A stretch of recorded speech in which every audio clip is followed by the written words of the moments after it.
Hi friends, നമ്മളിപ്പോഴും Chennai Egmore government മ്യൂസിയത്തിൽ തന്നെയാണ് കേട്ടോ. നമ്മുടെ ഇവിടുത്തെ ലാസ്റ്റ് എപ്പിസോഡാണിത്. ശില്പകലയിൽ തുടങ്ങി വെങ്കല വിസ്മയങ്ങളിലൂടെയുള്ള നമ്മുടെ യാത്ര തുടരുകയാണ്.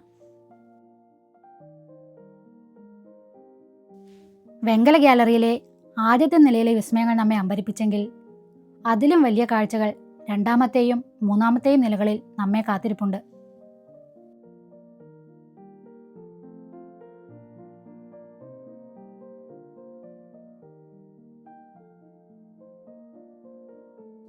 ഒപ്പം മനസ്സ് നിറയ്ക്കുന്ന ആർട്ട് ഗാലറിയും സയൻസ് കാഴ്ചകളും.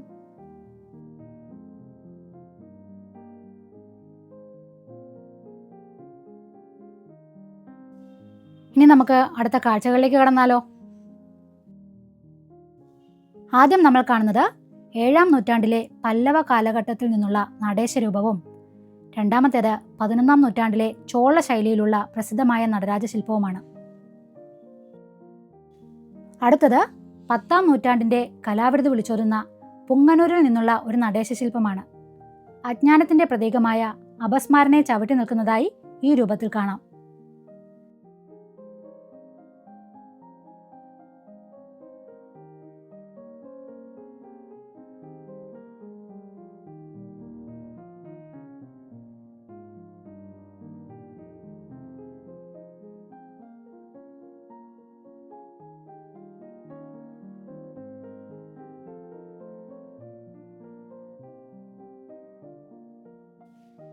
വിവിധ കാലഘട്ടങ്ങളിലും ശൈലികളിലുമുള്ള നടരാജ വിഗ്രഹങ്ങളാണിവ. ഓരോ ശില്പവും ഓരോ ചരിത്രമാണ് പറയുന്നത്. 7-ാം നൂറ്റാണ്ടിലെ പല്ലവ കാലഘട്ടത്തിലെ ലളിതമായ നടേശരൂപം മുതൽ 10-ാം നൂറ്റാണ്ടിലെയും 11-ാം നൂറ്റാണ്ടിലെയും ചോള ശൈലിയിലുള്ള അത്യാധുനികമായ നടരാജ രൂപങ്ങൾ വരെ ഇവിടെ കാണാം. പ്രപഞ്ചത്തിന്റെ താളത്തെ സൂചിപ്പിക്കുന്ന ആനന്ദ താണ്ഡവമാടുന്ന ഈ വിഗ്രഹങ്ങളിൽ ശ്രദ്ധിക്കേണ്ട ചില കാര്യങ്ങളുണ്ട്.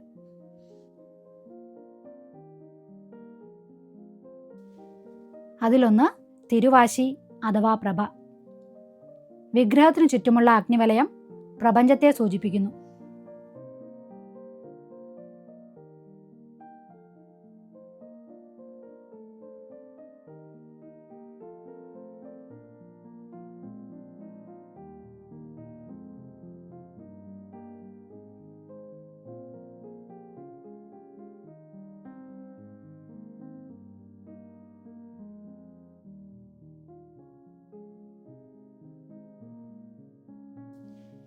പിന്നീട് അപസ്മാര, ഭഗവാന്റെ പാദത്തിനടിയിൽ ചവിട്ടപ്പെട്ടിട്ടുള്ള രൂപം. ഇത് അജ്ഞാനത്തെ അല്ലെങ്കിൽ അഹങ്കാരത്തെ ഇല്ലാതാക്കുന്നതിനെയാണ് അർത്ഥമാക്കുന്നത്.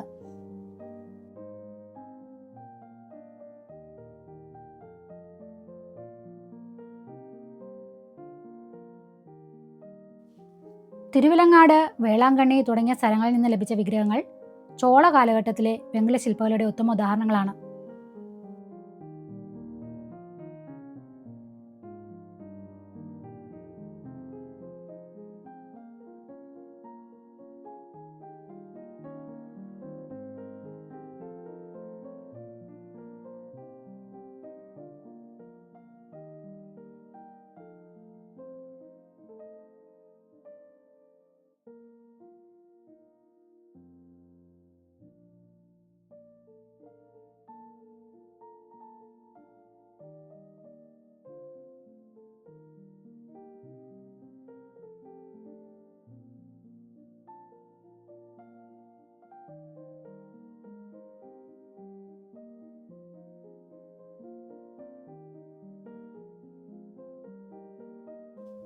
നടരാജ വിഗ്രഹങ്ങൾക്ക് ശേഷം നമ്മൾ അടുത്ത ഗ്യാലറിയിലേക്ക് പ്രവേശിക്കുകയാണ്.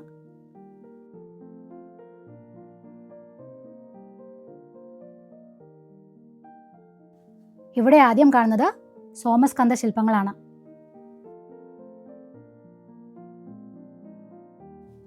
അടുത്തതായി 13-ാം നൂറ്റാണ്ടിൽ നിന്നുള്ള വിവിധ ഗണപതി വിഗ്രഹങ്ങളാണ്. പുതുക്കോട്ട, നാഗപട്ടണം തുടങ്ങിയ വിവിധ പ്രദേശങ്ങളിൽ നിന്നുള്ളവയാണിവ. ഈ കാണുന്നത് ശൈവഭക്തനായ തിരുജ്ഞാന സമ്പന്നരുടേതാണ്. ഇദ്ദേഹത്തെ പറ്റി നമ്മൾ കഴിഞ്ഞ എപ്പിസോഡിൽ പറഞ്ഞതാണ്. ഇദ്ദേഹത്തിൻ്റെ 2 വ്യത്യസ്ത കാലഘട്ടങ്ങളിലെ രൂപങ്ങൾ ഇവിടെയുണ്ട്. അടുത്തതായി ജൈനമത പാരമ്പര്യത്തെ വിളിച്ചോതുന്ന ശില്പങ്ങളാണ്. ഇതിൽ 11-ാം നൂറ്റാണ്ടിലെ ചോള കാലഘട്ടത്തിൽ നിന്നുള്ള മഹാവീരന്റെ വെങ്കല ശില്പവും 15-ാം നൂറ്റാണ്ടിലെ തെക്കേ ആർക്കോട്ട് ജില്ലയിൽ നിന്നുള്ള തീർത്ഥങ്കരന്റെ ശില്പവും കാണാം.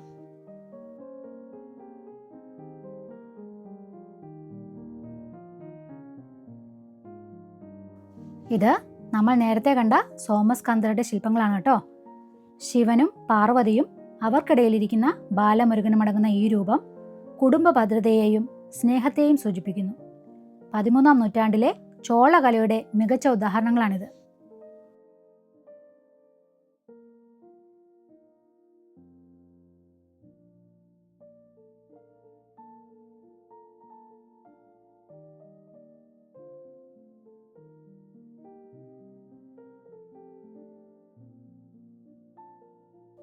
ഇവിടെയായി ആർക്കോട്ട് ജില്ലയിലെ തിണ്ടിവനത്ത് നിന്ന് ലഭിച്ച യക്ഷി അംബികയുടെ ശില്പവും അതിനോടൊപ്പം ധ്യാനമുദ്രയിലുള്ളതും നിവർന്നു നിൽക്കുന്നതുമായ വിവിധ തീർത്ഥങ്കര വിഗ്രഹങ്ങളും കാണാം. ശിവഗംഗയിൽ നിന്നും ലഭിച്ച ഈ ശില്പങ്ങൾ 12-ാം നൂറ്റാണ്ടിലെ ജൈന ശില്പകലയെ അടയാളപ്പെടുത്തുന്നു. പുതുക്കോട്ട ജില്ലയിൽ നിന്നും ലഭിച്ച 11-ാം നൂറ്റാണ്ടിലെ പാർശ്വനാഥന്റെ ശില്പവും ഇവിടെ കാണാം.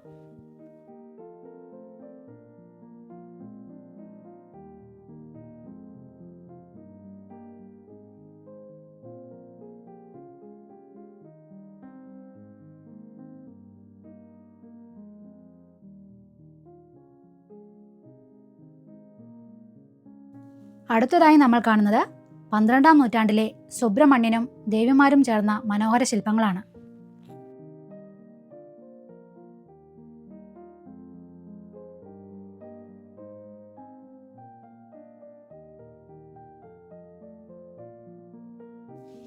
ലോസ്റ്റ് വാക്സ് പ്രോസസ് എന്ന സാങ്കേതിക വിദ്യയിലൂടെയാണ് ഈ വെങ്കല വിഗ്രഹങ്ങൾ നിർമ്മിച്ചിട്ടുള്ളത്. ആയിരക്കണക്കിന് വർഷങ്ങളായി ഇന്ത്യയിൽ പ്രത്യേകിച്ച് ചോള കാലഘട്ടത്തിലെ വിഗ്രഹങ്ങൾ നിർമ്മിക്കാൻ ഉപയോഗിച്ചിരുന്ന രീതിയാണിത്. മെഴുകുകൊണ്ട് ആദ്യം ഒരു രൂപമുണ്ടാക്കി അതിനെ വെങ്കലം കൊണ്ട് പുനർനിർമ്മിക്കുന്ന രീതിയാണിത്. ചൂടാക്കുമ്പോൾ മെഴുക് ഉരുകിപ്പോകുന്നത് കൊണ്ടാണ് ഇതിനെ ലോസ്റ്റ് വാക്സ് എന്ന് വിളിക്കുന്നത്.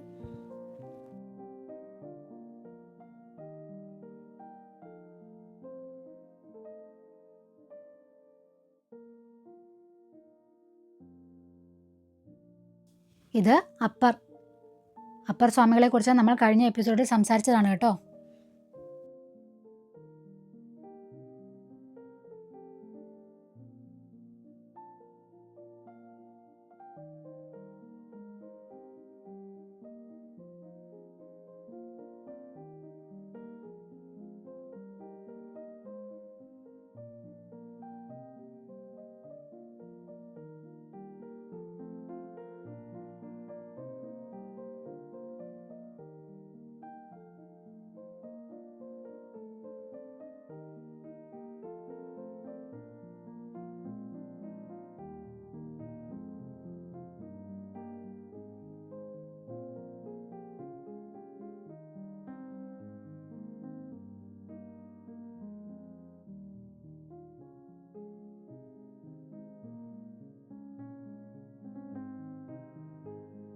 ഇവിടെ വരുന്നത് മാണിക്യവാസകരുടെ ശില്പങ്ങളാണ് കേട്ടോ.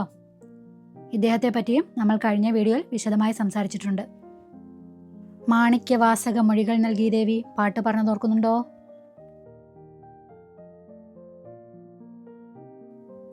അടുത്തത് കാളിദേവിയുടെ വിവിധ ശില്പങ്ങളാണ്.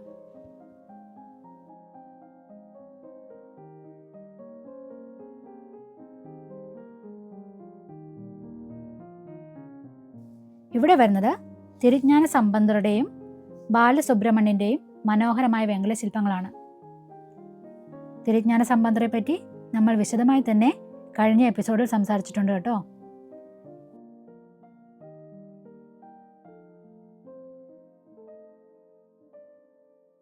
ഇവിടെയായി വീണ്ടും കാളിരൂപങ്ങളാണ്.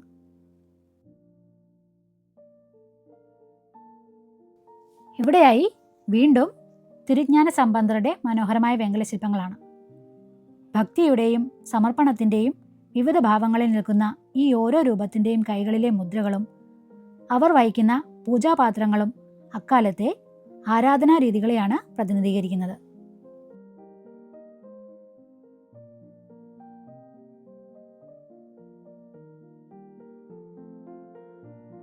ഇത് പ്രദോഷമൂർത്തി ശില്പങ്ങളാണ്. ശിവഭഗവാനും പാർവതി ദേവിയും ഒരുമിച്ച് നിൽക്കുന്ന ശില്പങ്ങളാണിത്.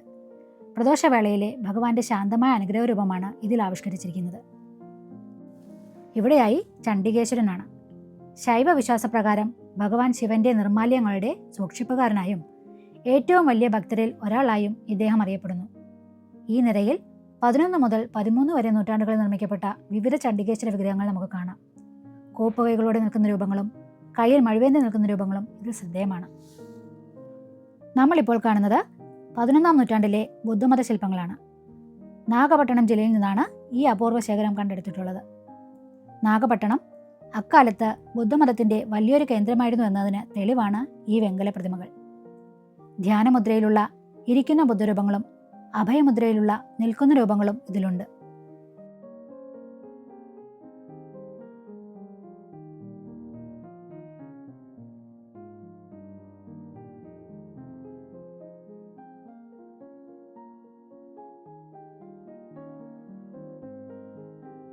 ഈ നിരയിൽ കാണുന്ന ബുദ്ധവിഗ്രഹങ്ങൾ ഭൂരിഭാഗവും നാഗപട്ടണം ജില്ലയിൽ നിന്നും കണ്ടെടുത്ത 11-ാം നൂറ്റാണ്ടിലെ സൃഷ്ടികളാണ്. തിരുവാരൂർ ജില്ലയിൽ നിന്ന് ലഭിച്ച 11-ാം നൂറ്റാണ്ടിലെ വോട്ടി സ്തൂപമാണിത്. ബുദ്ധമത വിശ്വാസികൾ പ്രാർത്ഥനയുടെ ഭാഗമായും വഴിപാടുകളായും സമർപ്പിച്ചിരുന്ന ചെറിയ സ്തൂപങ്ങളാണിവ. ഇതിൽ ഏറ്റവും പഴക്കമുള്ളതാണ് അമരാവതിയിൽ നിന്ന് ലഭിച്ച 3-ാം നൂറ്റാണ്ടിലെ വെങ്കല ബുദ്ധരൂപം. ഇതോടെ ബ്രോൺസ് ഗാലറിയിലെ ഈ നിലയിലെ കാഴ്ചകൾ അവസാനിക്കുകയാണ്.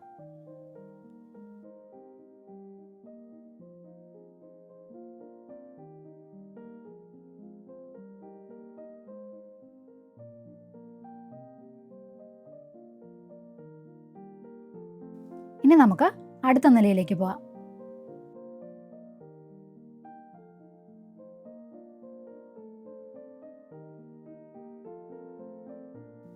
ബ്രോൺസ് ഗാലറിയിലെ ശൈവ ബുദ്ധ ജൈന ശില്പങ്ങളുടെ വിസ്മയങ്ങൾ നമ്മൾ കണ്ടു കഴിഞ്ഞു. ഇനി നമ്മൾ കടക്കുന്നത് വിഷ്ണു ഭഗവാന്റെയും അദ്ദേഹത്തിന്റെ വിവിധ അവതാരങ്ങളുടെയും വെങ്കല രൂപങ്ങൾ അണിനിരത്തിയ വൈഷ്ണവ ഗാലറിയിലേക്കാണ്.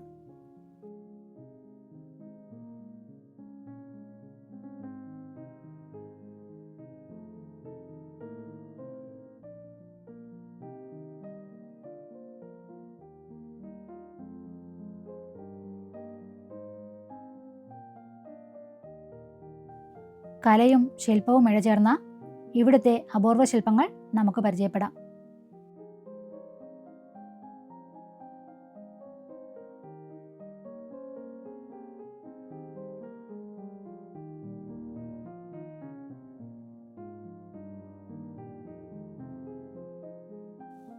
ഈ ഗാലറിയിൽ നമ്മൾ കാണുന്നത് ഇരിക്കുന്ന രൂപത്തിലും നിൽക്കുന്ന രൂപത്തിലുമുള്ള വിഷ്ണുവിനെയും പത്നിമാരായ ശ്രീദേവിക്കും ഭൂദേവിക്കും ഒപ്പം ഇരിക്കുന്ന വിഷ്ണുവിനെയുമാണ്. ഇവിടെ ഭഗവാൻ സുഖാസന മുദ്രയിൽ ശാന്തനായാണ് ഇരിക്കുന്നത്.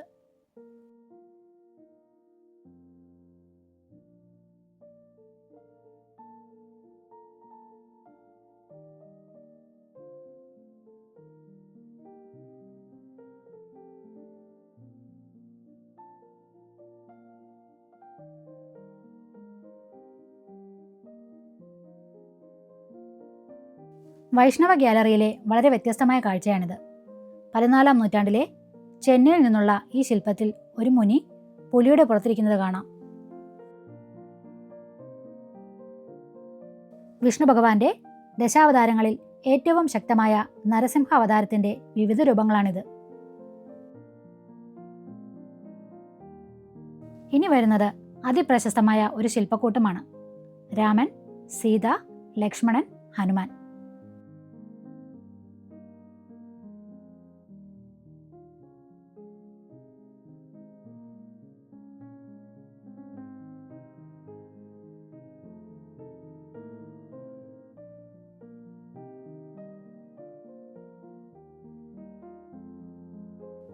ഇവിടെ ബാലകൃഷ്ണന്റെ പല ഭാവങ്ങളാണ്. കുഞ്ഞു കൃഷ്ണനെ കൈലേന്തി നിൽക്കുന്ന യശോദയെയും ആലിലയിൽ കിടന്ന് സ്വന്തം കാൽവിരൽ നുണയുന്ന ഭഗവാനെയും ഇവിടെ കാണാം.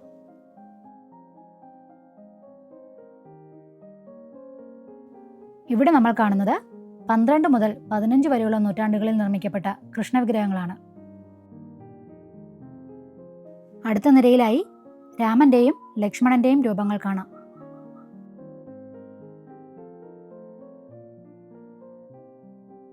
ഇവിടുത്തെ വിഷ്ണു ശ്രീനിവാസ വിഗ്രഹങ്ങളുടെ മനോഹരമായ ഒരു ശേഖരമാണിത്.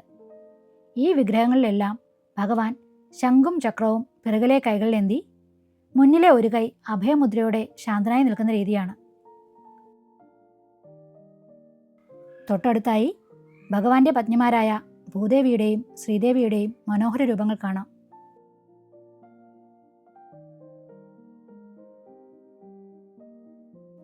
പതിമൂന്ന് 14 നൂറ്റാണ്ടുകളിൽ നിർമ്മിക്കപ്പെട്ട ബാലകൃഷ്ണന്റെ നൃത്തരൂപങ്ങളാണ് ഈ നിരയിലുള്ളത്.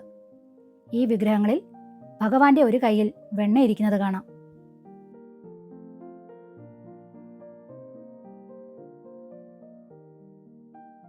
ഇവിടെ കാണുന്നത് ബാലകൃഷ്ണന്റെയും നവനീത കൃഷ്ണന്റെയും ശില്പങ്ങളാണ്.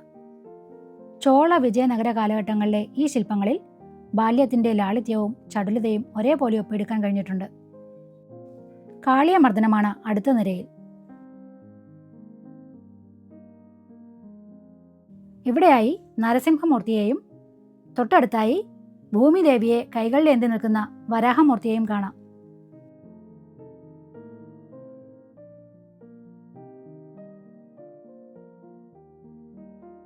അതിനടുത്തായി കാണുന്നത് രാമപാദങ്ങളും ഹനുമാൻ സ്വാമിയെയുമാണ്.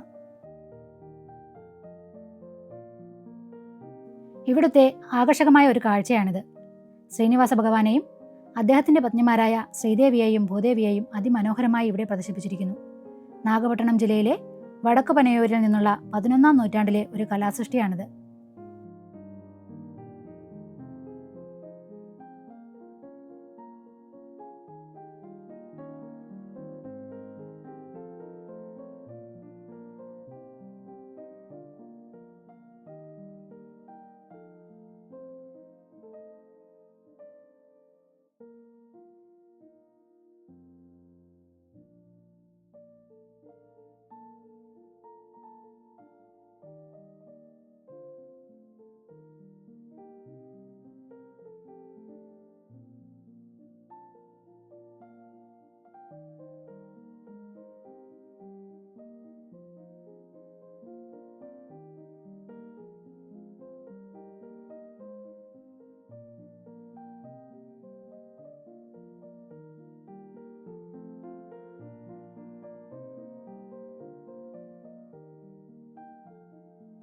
വൈഷ്ണവ ഭക്തി പ്രസ്ഥാനത്തിന് നേതൃത്വം നൽകിയ രാമാനുജൻ, വേദാന്തദേശികൾ തുടങ്ങിയ ആചാര്യന്മാരുടെയും കുലശേഖര ആഴ്വാർ, തൊണ്ടരപ്പൊടി ആഴ്വാർ എന്നിവരുടെയും ഈ വിഗ്രഹങ്ങൾ ഗ്യാലറിക്ക് പൂർണ്ണത നൽകുന്നു.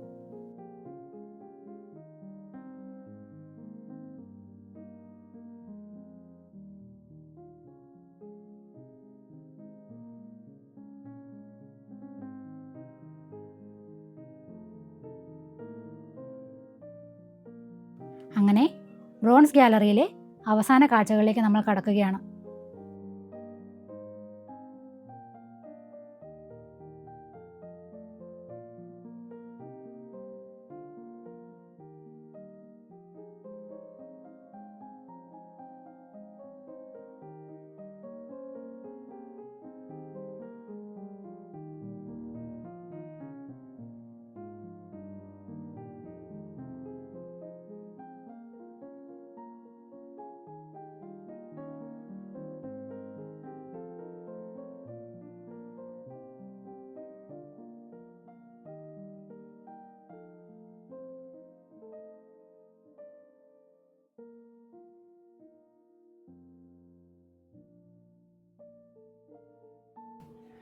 അങ്ങനെ ബ്രോൺസ് ഗ്യാലറിയിൽ നിന്നിറങ്ങി അവിടെ ചെറിയൊരു എക്സിബിഷൻ നടക്കുന്നുണ്ടായിരുന്നു. അവിടുത്തെ കാഴ്ചകളുമൊക്കെ പോയി കണ്ടു.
നമ്മളിപ്പോൾ നിൽക്കുന്നത് വൈവിധ്യമാർന്ന സംസ്കാരങ്ങളെയും ചരിത്രത്തെയും കുറിച്ച് ലളിതമായി മനസ്സിലാക്കാൻ സഹായിക്കുന്ന മ്യൂസിയം ഗാലറിയിലാണ്.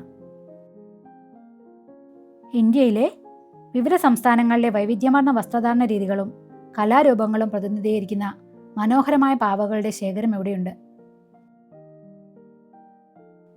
ഇത് നമ്മുടെ സാംസ്കാരിക വൈവിധ്യത്തെ വിളിച്ചോതുന്നു.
ലോകത്തിൻ്റെ വിവിധ ഭാഗങ്ങളിൽ വസ്ത്രധാരണം എങ്ങനെ പരിണമിച്ചുവെന്ന് ഇവിടെ വിശദമാക്കുന്നു. ഈജിപ്ത്, സുമേറിയ തുടങ്ങിയ പുരാതന നാഗരികതകളിലെ വസ്ത്രധാരണ രീതികൾ ചിത്രങ്ങളിലൂടെ നമുക്കിവിടെ കാണാം.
ഇപ്പോൾ നമ്മൾ നിൽക്കുന്നത് ബ്രിട്ടീഷ് പോർട്രേറ്റ് ഗാലറിയിലാണ്.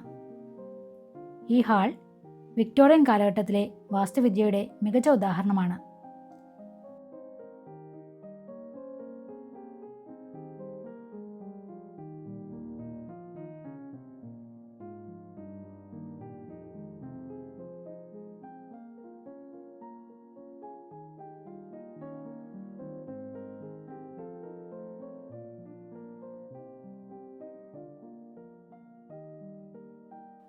ഈ ഗാലറിയിലെ പ്രധാന ആകർഷണമായ ആനക്കൊമ്പിൽ തീർത്ത മനോഹരമായ ബോക്സുകളാണിവ.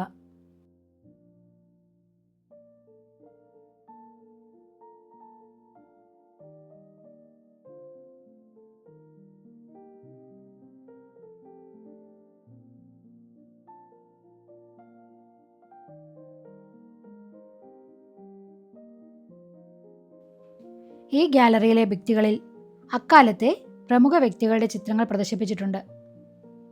രാജാക്കന്മാരുടെയും ഭരണാധികാരികളുടെയും ചിത്രങ്ങൾ യൂറോപ്യൻ ശൈലിയിൽ വരച്ചവയാണ്.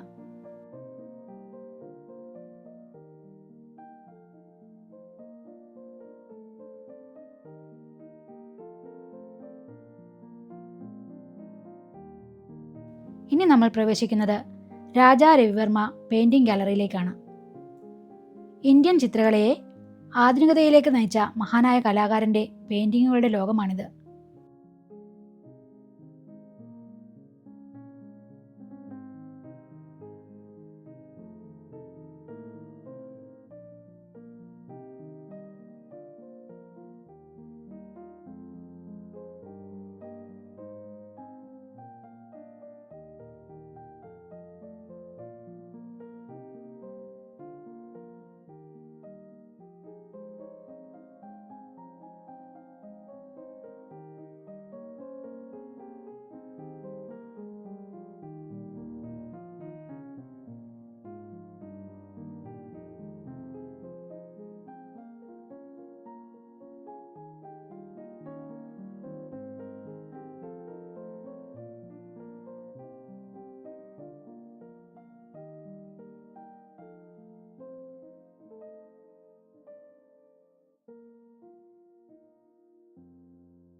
ഇനി നമ്മൾ പോകുന്നത് ശാസ്ത്രത്തിൻ്റെയും സാങ്കേതിക വിദ്യയുടെയും ലോകത്തേക്കാണ്. ഈ സയൻസ് ആൻഡ് ടെക്നോളജി ഗാലറി ശാസ്ത്രീയ തത്വങ്ങളും അവയുടെ പ്രായോഗിക വശങ്ങളും ലളിതമായി വിവരിക്കുന്ന ഒരിടമാണ്. ഇതിനുള്ളിലെ ഓരോ പ്രദർശനവും മനുഷ്യൻ്റെ കണ്ടുപിടുത്തങ്ങളുടെയും വിജ്ഞാനത്തിൻ്റെയും കഥകൾ പറയുന്നു.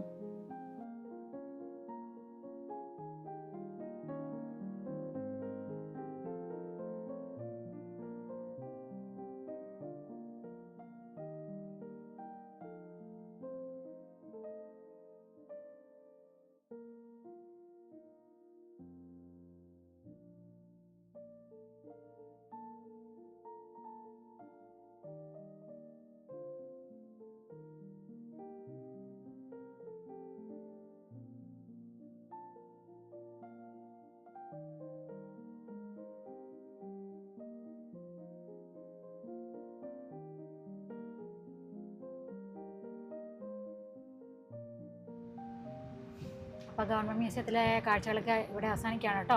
കുറേ കാണാനുണ്ട് കേട്ടോ, ഇഷ്ടംപോലെ കാണാനുണ്ട്. നമുക്ക് ആ ബിൽഡിങ്ങുകളുടെ അകത്ത്, ആ മ്യൂസിയങ്ങളുടെ അകത്ത് മാത്രമേ കാഴ്ചകൾ എടുക്കാൻ പറ്റുള്ളൂ. പുറത്തുള്ള ആ ഗ്രൗണ്ടിൽ അവിടെ ഒന്നും എടുക്കാൻ പറ്റില്ല കേട്ടോ. അവരുടെ ആ മൊത്തമായിട്ടൊന്നും എടുക്കാൻ പറ്റില്ല, ഉള്ളിലെ കാഴ്ചകൾ മാത്രമേ എടുക്കാൻ പറ്റുള്ളൂ. അപ്പം പറ്റുന്നത്ര എടുത്തിട്ടുണ്ട് കേട്ടോ, നമ്മൾ വീഡിയോ ആക്കിയിട്ടുണ്ട് പറ്റുന്നത്ര. പിന്നെന്താ, ഒത്തിരി നടന്ന് കാണണ്ട, ഒരു ദിവസത്തെ കാഴ്ച ഉണ്ട് കേട്ടോ. അതിനകത്ത് വന്നു കഴിഞ്ഞാൽ 50 രൂപയാണ് ടിക്കറ്റ്, ഒരാൾക്ക് 50 രൂപയാണ് ടിക്കറ്റ്. പിന്നെ ക്യാമറ കൊണ്ട് കയറണമെങ്കിൽ 700 രൂപ. ക്യാമറയുടെ ടിക്കറ്റ് എടുത്താൽ മാത്രമേ നമുക്ക് ഫോണിലാണെങ്കിൽ പോലും ഷൂട്ട് ചെയ്യാൻ പറ്റുള്ളൂ കേട്ടോ, അല്ലെങ്കിൽ അവരൊരു ഫോട്ടോ എടുക്കാൻ പോലും സമ്മതിക്കില്ല അത് കേട്ടോ. അപ്പം ഫോട്ടോ പോലും എടുക്കണമെങ്കിൽ നമ്മൾ ക്യാമറയുടെ എടുത്തിരിക്കണം. എനിക്കന്ന് അതിന് സ്റ്റിൽ ക്യാമറയ്ക്ക് 250 റുപ്പീസാണെന്ന് തോന്നുന്നു. വീഡിയോ എടുക്കണമെങ്കിൽ 700 കൊടുക്കണം. വെറുതെ കിടന്ന് കാണാനാണെങ്കിൽ ഒരാൾക്ക് 50 രൂപ ഉള്ളൂ കേട്ടോ. പിന്നെന്താ, അകത്ത് നമുക്ക് ക്യാൻറ്റീനുണ്ട്, കാഫ്റ്റീരിയ ഉണ്ട്, കഴിക്കാനും എടുക്കാനും ആയിട്ടൊക്കെ ഉണ്ട്. അങ്ങനെ കൊള്ളാം, നല്ലൊരു എക്സ്പീരിയൻസ് ആണ്, കാണാനൊക്കെ ഒത്തിരി ഉണ്ട്. അപ്പം നമ്മുടെ വീഡിയോ അവിടുത്തെ കാഴ്ചകളൊക്കെ ഇപ്പോൾ അവസാനിക്കുകയാണ്. പിന്നെ അടുത്ത വീഡിയോയിൽ കാണാം.